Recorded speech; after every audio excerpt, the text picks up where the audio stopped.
अस्सलामुअलैकुम दोस्तों, Ayaz online academy में अवांखे वेलकम चऊं था। सिज गिरण छो थींदो आहे? चंड गिरण छो थींदो आहे? असीं शयूं कीअं ॾिसंदा आहियूं? असीं शयूं कीअं ॾिसंदा आहियूं? छा सिज चमके थो? छा चंड चमके थो?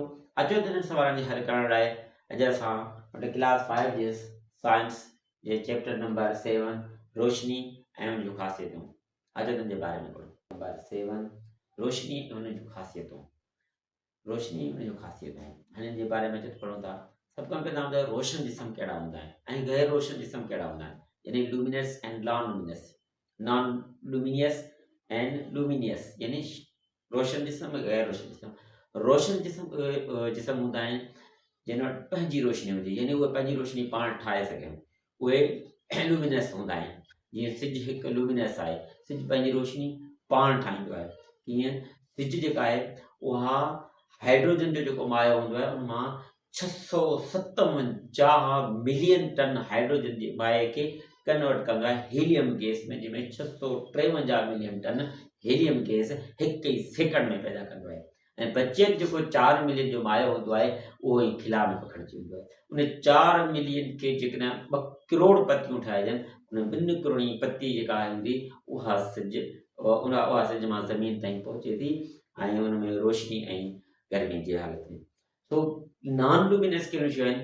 उहे शयूं आहिनि जेके पंहिंजी रोशनी पाण न ठाहे सघनि, उहे नॉन लूमिनस आहिनि। जीअं असांजो जेको चंड आहे, चंड नॉन लूमिनस आहे, यानी गैर रोशन जिस्म आहे। उहा रोशनी पंहिंजी पाण कोन ठाहींदो आहे, उहा रोशनी ॿियनि खां अक्स करे थो।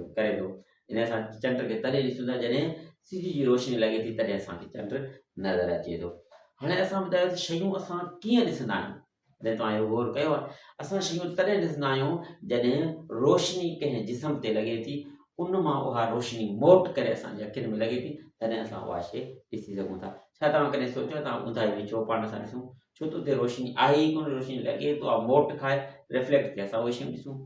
त हाणे असां पढ़ंदासीं त रोशनी कहिड़नि शयुनि मां गुज़रे थी, कहिड़नि मां नथी गुज़रे, कहिड़नि मां घटि थी गुज़रे।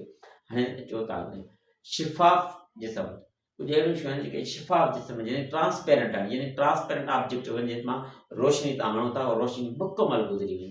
मुकमल जीअं शीशो वग़ैरह तव्हां रखो, मां रोशनी मुकमल गुज़री वञे, उनखे चइबो आहे ट्रांसपेरेंट ऑब्जेक्ट, यानी शिफ़ाफ़ जिस्म। हाणे नीम शिफ़ाफ़ जेका आहे, जेका ट्रांसल्यूसेंट जेका आहे, ट्रांसल्यूसेंट जेका जिस्म आहे, उनमें तव्हां रोशनी खणंदव पर हल्को नीम यानी हल्की हल्की रोशनी गुज़रंदी, हल्की रोशनी गुज़रे, उहा नीम शिफ़ाफ़ जिस्म आहे। ऐं गैर शिफ़ाफ़ जिस्म उहे जिस्म आहिनि जिन मां रोशनी मुकमल न गुज़रे, जॾहिं तव्हां रोशनी हणंदव त रोशनी तां मुकमल न गुज़रंदव, उनजो पाछलो ठही वेंदो। उहे गैर शिफ़ाफ़ जिस्म आहिनि। हाणे पाछुली जे बारे में बि इहा ॻाल्हि अचे, जॾहिं पाछलो छो ठहंदो आहे? पाछलो तॾहिं ठहंदो आहे जॾहिं रोशनी कंहिं जिस्म में लॻे थी, रोशनी उहा जेका पार नथी थिए, उन रोशनी जे पार न थियण जे करे उन जिस्म जो पाछलो ठही वेंदो आहे। हाणे तव्हांखे ॿुधाईंदो सिज गिरण ऐं चंड गिरण। सिज गिरण जेका आहे उहा तॾहिं थींदो आहे जॾहिं चंड जेका आहे उहा सिज ऐं ज़मीन जे विच में चंड अची वञे, त उते जेका सिज जी रोशनी आहे उहा मुकमल क्रॉस न थी ज़मीन ते पहुचंदो आहे, उहा चंड जे विच में अचण जे करे उनखे सिज गिरण सॾियो वञे थो।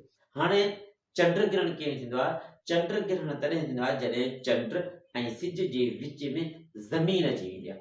ज़मीन जे अचण जे करे जेका सिज जी रोशनी आहे उहा डायरेक्ट चंड ताईं न पहुची सघंदो आहे, जंहिंजे करे उते चंड गिरण थी पवंदो आहे। सो अॼु असांजो जेको टॉपिक हुयो उनखे असां स्टार्ट करण जी कोशिशि कई ऐं तव्हां ते पुॼायो।